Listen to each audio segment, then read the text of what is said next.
샬롬. 오늘은 종려주일입니다. 왕으로 오신 예수님에 대해서 돌아보고 묵상하고 은혜 받는 것입니다. 그래서 호산나 왕이시여 우리 구주시여 우리를 돌아보소서라고 외쳤던 호산나 찬양처럼 오늘 예수님이 과연 누구신가를 증명하면서 그리고 증거하면서 소망 갖기 원합니다. 예수님은 진리의 왕으로 이 땅에 오셨고 생명의 왕으로 오셨고 화평의 왕으로 오셨습니다. 예수님은 진리입니다. 사람들은 어떻게 살아가는 것이 인생에서 올바른 것인지를 찾으려고 참 노력합니다. 많은 실수와 어려움이 있기 때문에 그럴 거라고 생각합니다. 그런데 성경은 요한복음 8장 진리를 알지니 진리가 너희를 자유케 하리라. 하나님 안에서 내가 어떻게 할지를 깨닫는 참된 진리가 있다면 우리는 두려움에서도 우리는 초조함에서 벗어날 수 있고 미래의 불확실함에서 벗어날 수 있습니다. 진리를 찾으십시오. 진리가 무엇인지를 알게 되면 좋은데 결론적으로 말씀드리면 이 진리는 예수님을 가리킵니다. 율법은 사람들을 올바르게 크도록 율례를 가리킵니다. 무엇이 옳고 그른 것인지. 그러나 거기에는 은혜는 없습니다. 고치고 지킬 때는 좋은 것도 있지만 지키지 못할 때는 죄책감과 당혹감이 있을 수 있습니다. 그런데 은혜와 진리는 예수 그리스도로 말미암은 것이라 증거한 것처럼 그렇게 부족한 사람들에게 어쩔 수 없이 범죄한 사람들까지도 용서하는 은혜, 그리고 인생을 새롭게 살도록 만든 진리는 예수 그리스도 안에 있다는 것을 늘 기억하시고 새롭게 사시기를 원합니다. 처음에도 말씀드렸지만 예수님은 그냥 2000년 전에 오신 어떤 마음씨 좋은 청년이 아닙니다. 그분은 왕입니다.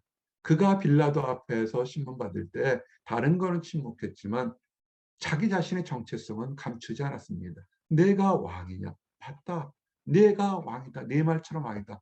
나는 이 세상을 위해서 온 것보다 이 세상에 있던 모든 사람들 진리에 대해서 증언해 와서 그저 세상 왕보다 그렇게 작은 유한한 왕이 아니라 영원한 왕인 것을, 진리에 속한 자들을 구하기 위해서는 이 땅 것은 만왕의 왕이라는 것을 스스로 입증하셨습니다. 그래서 이것을 깨닫는 성도들은 그 안에서 가르침을 받게 됩니다.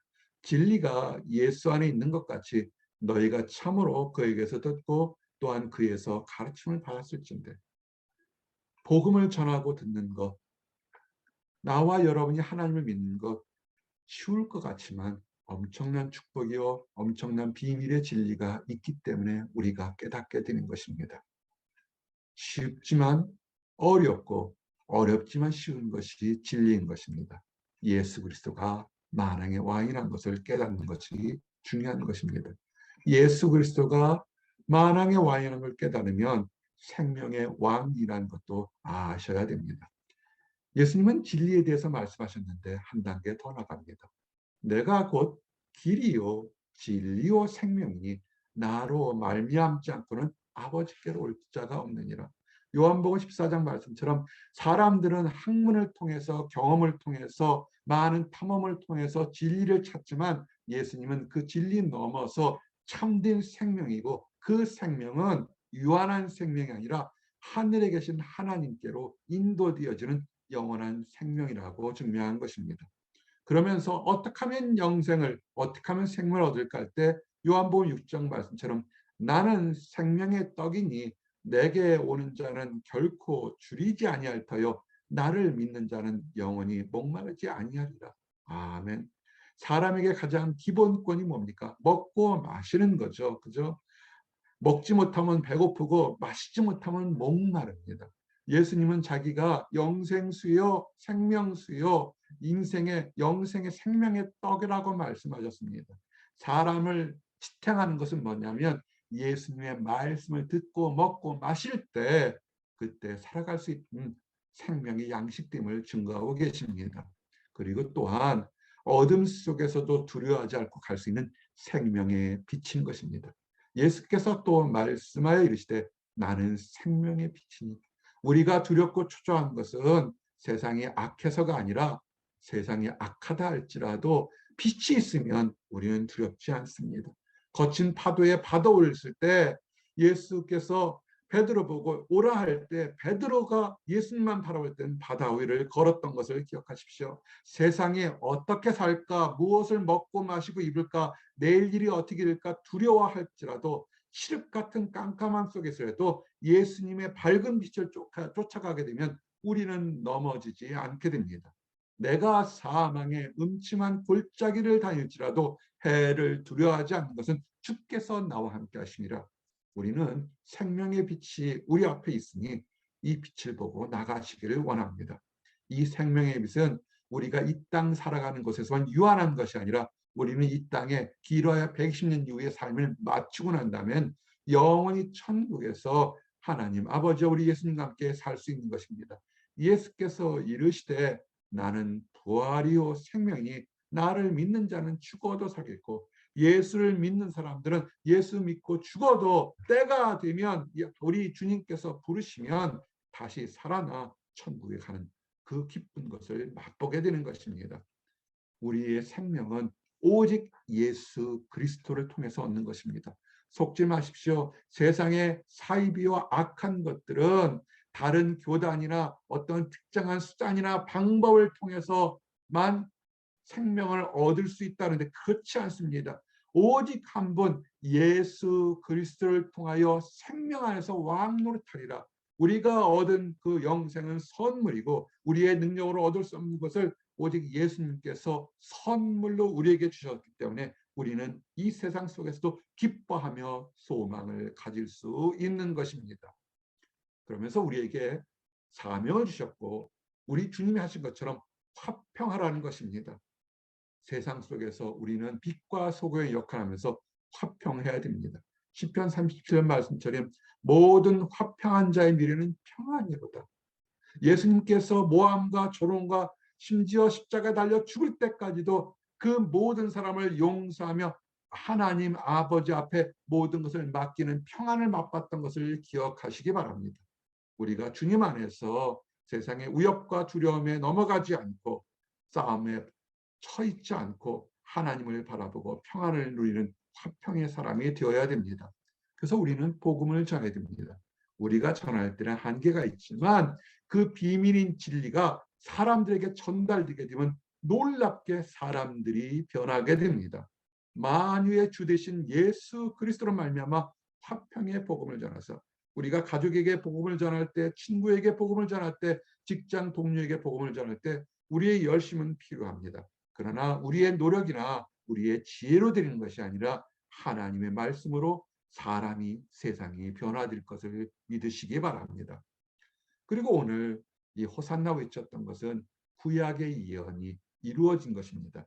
예언이 이루어졌다는 것은 예수님께서 우리들에게 향한 축복의 약속의 말씀도 반드시 이루어질 것이기 때문에 우리는 기뻐하는 것입니다.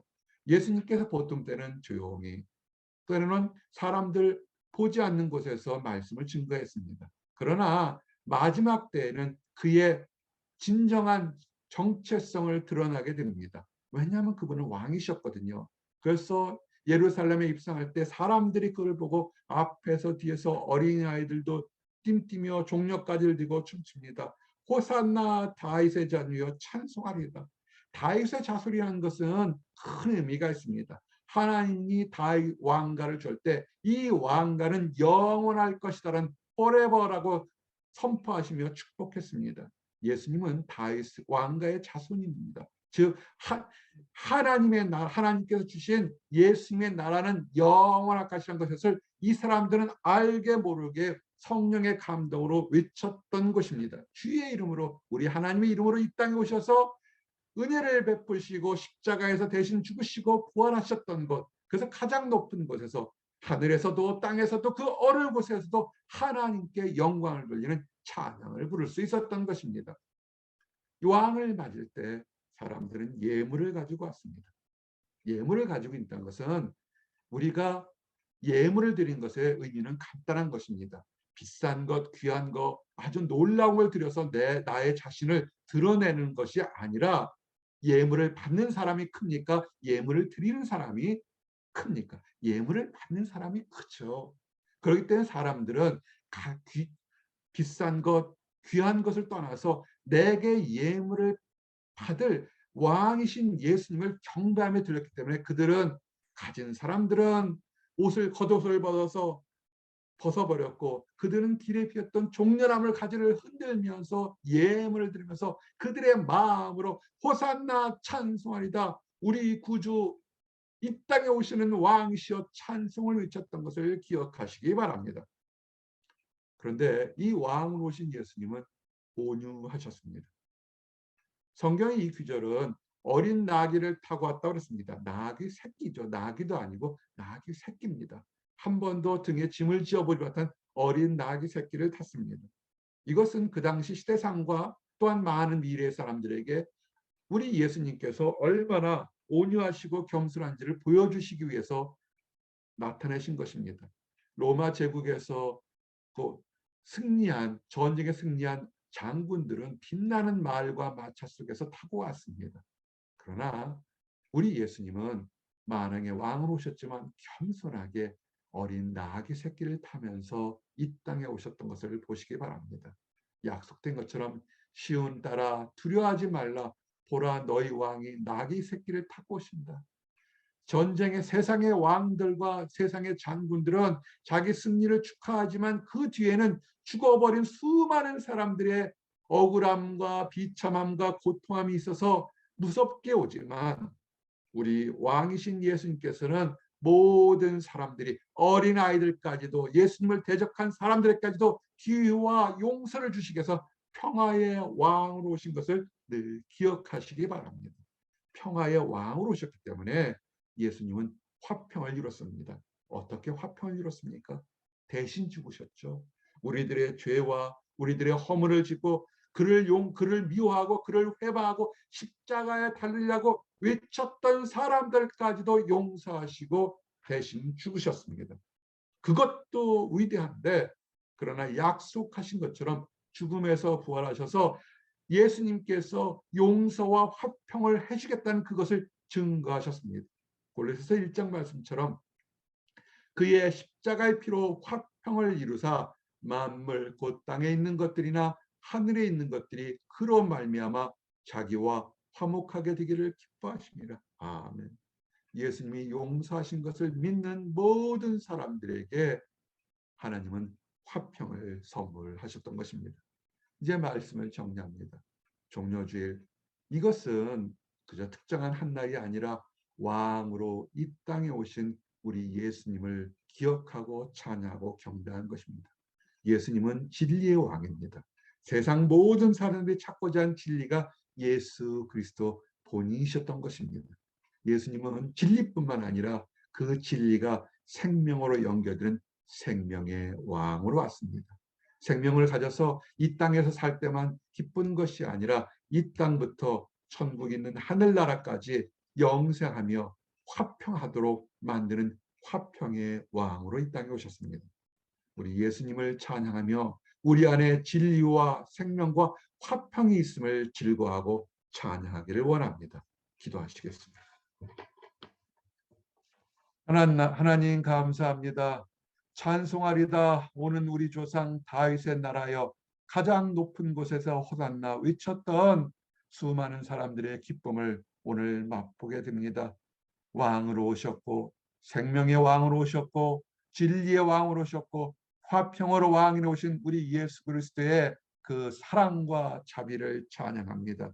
그 사랑과 자비가 있어서 우리가 죄에서 용서받고 하나님의 자녀가 되고 영생을 선물로 얻게 되심을 인하여 감사합니다. 그 영생이 주님과 함께 하늘나라에서 영원히 하나님과 함께 살 수 있는 특권과 축복을 주심을 감사합니다. 아버지 하나님, 우리는 이런 특권을 누리고 있는데 아직 하나님을 알지 못하고, 안다고 하지만 잘못된 신념 때문에 그릇된 길을 가서 이 축복을 맛보지 못하는 사람들이 있습니다. 하나님께서 우리에게 화평을 선물하신 것처럼 우리가 그 모든 사람들에게 화평의 복음을 전해서 그들이 듣고 깨달아서 하나님 나라에 함께 가도록 허락하여 주시옵소서. 늘 감사드립니다. 예수 그리스도 이름 받들어 기도드렸습니다. 아멘.